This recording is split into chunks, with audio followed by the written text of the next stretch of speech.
മുഖ്യ തെരഞ്ഞെടുപ്പ് commissioner A Shah Jahan മാധ്യമങ്ങളെ സംസ്ഥാനത്തെ തദ്ദേശ സ്ഥാപനങ്ങളിലേക്കുള്ള പൊതുതെരഞ്ഞെടുപ്പ് പ്രഖ്യാപിക്കുകയാണ്.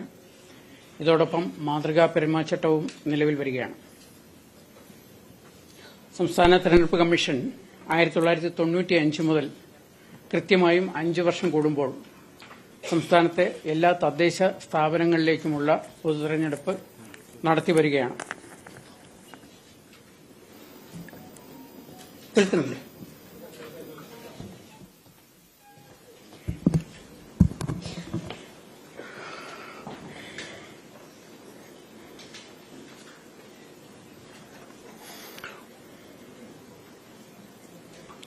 സംസ്ഥാനത്താകെ 1200 തദ്ദേശ സ്ഥാപനങ്ങളാണുള്ളത്. അതിൽ മട്ടന്നൂർ മുനിസിപ്പാലിറ്റിയുടെ തിരഞ്ഞെടുക്കപ്പെട്ട സമിതിയുടെ കാലാവധി അവസാനിക്കുന്നത് 2027 സെപ്റ്റംബർ 10 മാത്രമാണ്. അതൊഴികെയുള്ള 1199 തദ്ദേശ സ്ഥാപനങ്ങളിലേക്കുമുള്ള തെരഞ്ഞെടുപ്പ് നടത്താനാണ് തീരുമാനിച്ചിട്ടുള്ളത്. 941 ഗ്രാമപഞ്ചായത്തുകളിലെ 17,337 വാർഡുകൾ, 152 ബ്ലോക്ക് പഞ്ചായത്തുകളിലെ 2,267 വാർഡുകൾ, 14 ജില്ലാ പഞ്ചായത്തുകളിലെ 346 വാർഡുകൾ, 86 മുനിസിപ്പാലിറ്റികളിലെ 3,205 വാർഡുകൾ, 6 കോർപ്പറേഷനുകളിലെ 421 വാർഡുകൾ എന്നിവയിലേക്കാണ് തെരഞ്ഞെടുപ്പ് നടത്തുന്നത്. തെരഞ്ഞെടുപ്പ് നടക്കുന്നത് ആകെ 23,576 വാർഡുകളിലേക്കാണ്. ഓരോ വാർഡും ഓരോ നിയോജക മണ്ഡലമാണ്. ഓരോ നിയോജക മണ്ഡലത്തിനും തെരഞ്ഞെടുപ്പ് നടത്തുന്നതിന് വേണ്ടി തയ്യാറാക്കിയ വോട്ടർ പട്ടികയുണ്ട്. പൊതു തെരഞ്ഞെടുപ്പിന് മുമ്പായി ഡീലിമിറ്റേഷൻ കമ്മീഷൻ തദ്ദേശ സ്ഥാപനങ്ങളുടെ വാർഡ് വിഭജനം നടത്തിയിരുന്നു. 2024 സർക്കാർ പുതുക്കി നിശ്ചയിച്ച അംഗസംഖ്യ പ്രകാരവും 2011 സെൻസസ് ജനസംഖ്യ അടിസ്ഥാനമാക്കിയുമാണ് വാർഡ് വിഭജനം നടത്തിയത്.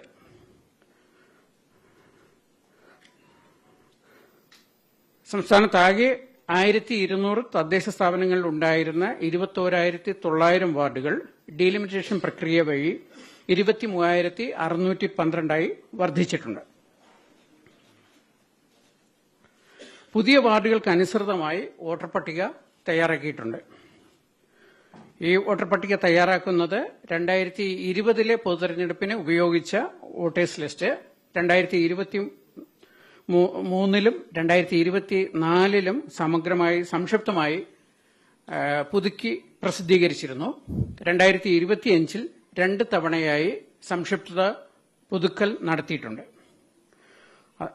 ഒക്ടോബർ 25 അന്തിമ വോട്ടർ പട്ടിക പ്രസിദ്ധീകരിച്ചത്. ആ പ്രസിദ്ധീകരിച്ച വോട്ടർ പട്ടിക പ്രകാരം സംസ്ഥാനത്താകെ 2,84,30,761 വോട്ടർമാരുണ്ട്.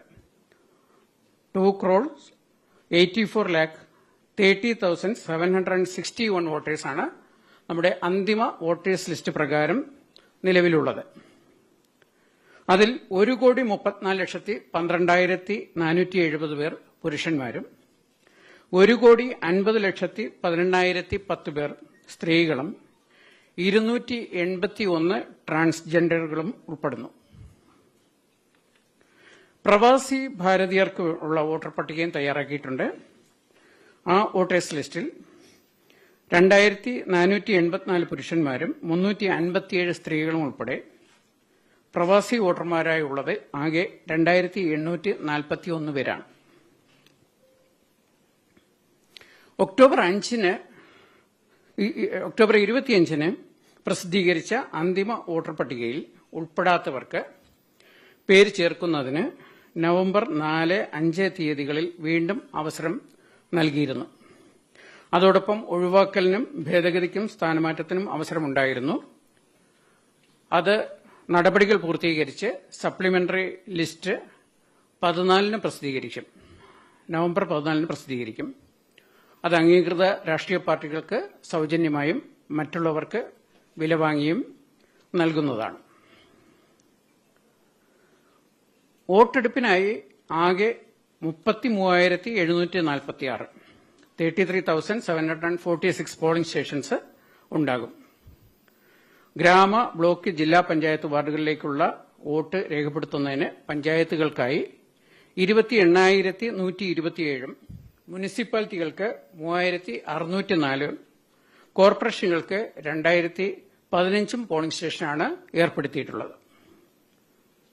പഞ്ചായത്ത് തലത്തിൽ ഒരു വോട്ടർക്ക് ഗ്രാമ, ബ്ലോക്ക്, ജില്ലാ പഞ്ചായത്തിലേക്ക് 3 വോട്ട് ചെയ്യാനുള്ള അവകാശമുണ്ട്. നഗരസഭാ തലത്തിൽ ഒരു വോട്ടാണ് ചെയ്യേണ്ടത്. തദ്ദേശ സ്ഥാപനങ്ങളിലെ വാർഡ് സംവരണം സംബന്ധിച്ച് അധികാരപ്പെടുത്തിയ ഉദ്യോഗസ്ഥർ ഉത്തരവ് പുറപ്പെടുവിച്ചിട്ടുണ്ട്. ഗ്രാമ, ബ്ലോക്ക്, ജില്ലാ പഞ്ചായത്തുകളുടേത് ജില്ലാ കളക്ടറും മുനിസിപ്പാലിറ്റികളുടേത് തദ്ദേശ വകുപ്പ് ജില്ലാ ജോയിന്റ് ഡയറക്ടറും കോർപ്പറേഷനുകളുടേത് തദ്ദേശ വകുപ്പ് അർബൻ ഡയറക്ടറുമാണ് അധികാരപ്പെടുത്തിയ ഉദ്യോഗസ്ഥർ. സ്ത്രീ, പട്ടികജാതി സ്ത്രീ, പട്ടികവർഗ സ്ത്രീ, പട്ടികജാതി, പട്ടികവർഗം എന്നിങ്ങനെ 5 വിഭാഗങ്ങളിലായിരുന്നു സംവരണ വാർഡുകൾ ക്രമീകരിച്ചിട്ടുള്ളത്. സർക്കാർ എണ്ണം നിശ്ചയിച്ച് നൽകിയിരുന്നു. അതുപ്രകാരം അധികാരപ്പെടുത്തിയ ഉദ്യോഗസ്ഥർ സംവരണം നിശ്ചയിച്ചിട്ട് അത് വിജ്ഞാപനം ചെയ്തിട്ടുണ്ട്. തദ്ദേശ സ്ഥാപനങ്ങളുടെ അധ്യക്ഷ സ്ഥാനങ്ങളുടെ സംവരണം സംസ്ഥാന തെരഞ്ഞെടുപ്പ് കമ്മീഷൻ നിശ്ചയിച്ച് വിജ്ഞാപനം ചെയ്തിട്ടുണ്ട്. അധ്യക്ഷ സ്ഥാനം സ്ത്രീകൾക്കായി സംവരണം ചെയ്യാത്ത തദ്ദേശ സ്ഥാപനങ്ങളിൽ ഉപാധ്യക്ഷ സ്ഥാനം പ്രസിഡന്റ്, വൈസ് പ്രസിഡന്റ് എന്ന തലത്തിലാണ് പഞ്ചായത്തുകളിലുള്ളത്. അതിൽ പ്രസിഡന്റ് സ്ഥാനം സംവരണം ചെയ്തിട്ടുണ്ട്. അവിടെ വൈസ് പ്രസിഡന്റ് സ്ഥാനം സ്ത്രീകൾക്കായിരിക്കും. അതുപോലെ മുനിസിപ്പാലിറ്റിയിൽ മുനിസിപ്പൽ ചെയർമാൻ സ്ഥാനം സ്ത്രീകൾക്കായി സംവരണം ഏർപ്പെടുത്തിയിട്ടുള്ളത്. ഡെപ്യൂട്ടി വൈസ് ചെയർമാൻ സ്ഥാനം സ്ത്രീകൾക്കായിരിക്കും. മേയർ പുരുഷനായിട്ടുള്ളിടത്ത് സ്ത്രീയായിരിക്കും ഡെപ്യൂട്ടി മേയർ. വോട്ടെടുപ്പിനായി ഉപയോഗിക്കുന്ന ഇലക്ട്രോണിക് വോട്ടിംഗ് മെഷീനുകൾ ഹൈദരാബാദ് ആസ്ഥാനമായ electronic corporation of India limited സംസ്ഥാന തെരഞ്ഞെടുപ്പ് കമ്മീഷന് വേണ്ടി നിർമ്മിച്ചു നൽകിയിട്ടുള്ളതാണ്. ഇവിടെ പരിശോധന ECIL എഞ്ചിനീയർമാരുടെ നേതൃത്വത്തിൽ പൂർത്തിയാക്കിയിട്ടുണ്ട്.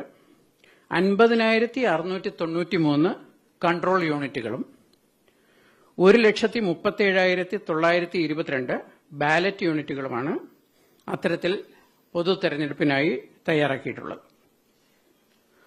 ത്രിതല പഞ്ചായത്തുകളിൽ ഓരോ പോളിംഗ് സ്റ്റേഷനിലും ഒരു കൺട്രോൾ യൂണിറ്റും 3 ബാലറ്റ് യൂണിറ്റും ഉണ്ടാകും.